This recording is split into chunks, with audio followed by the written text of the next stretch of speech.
Competitive এক্সামের আরও একটা অঙ্ক দেখো, রুট আছে, তারপর আবার রুট, আবার রুট, আবার রুট। অঙ্কটা আগে ভালো করে দেখে নাও। রুট রুট রুট, রুটের পর রুট। তো এটা কিভাবে সলভ করব? এরকম অঙ্ক কম্পিটিটিভ এক্সামে মাস্ট তোমরা দেখতে পাবেই। তো নর্মাল নিয়মে যদি করতে যাও অনেক সময় লাগবে। কি করে করব? ট্রিক্সের মাধ্যমে শিখব। দেখো, যখনই এরকম ধরনের অঙ্ক দেয়া থাকবে, দুটো ফ্যাক্টরে আমরা ভেঙে নেব যে নাম্বারটা দেয়া থাকবে। ফ্যাক্টর মানে কি? গুণনীয়। এখানে কত আছে? 12। তো 12টাকে এমনভাবে ভেঙে নেব এদের যে ডিফারেন্স যেন 1 হয়। মানে 3 4 12, 4 3 12। তা 4 আর 3-এর মধ্যে ডিফারেন্স কত? 1। তাহলে এই ডিফারেন্সটা যদি আমাদের মাথায় থাকে তাহলে অঙ্কটা করতে পারবো। প্রথম অঙ্কটায় আগে আসি।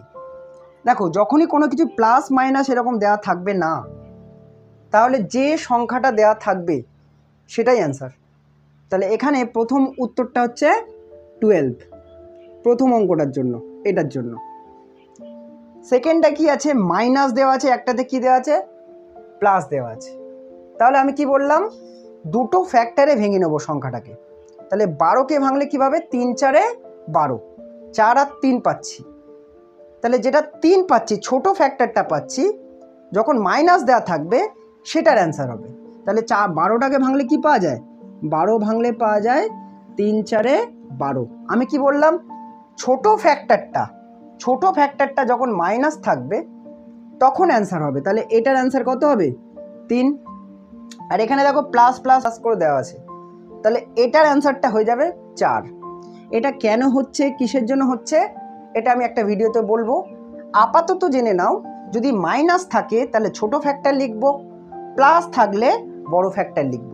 যদি প্লাস মাইনাস কিছুই না থাকে, এরকম ধরনের অঙ্ক দেওয়া আছে পরীক্ষায়, তাহলে যে সংখ্যাটা দেওয়া থাকবে সেটাই হচ্ছে আমাদের উত্তর। তোমরা যদি বুঝে থাকো এই 12-র জায়গায় যদি 20 থাকতো তাহলে অ্যান্সারগুলো কি হতো কমেন্টে জানাতে পারো। ধন্যবাদ।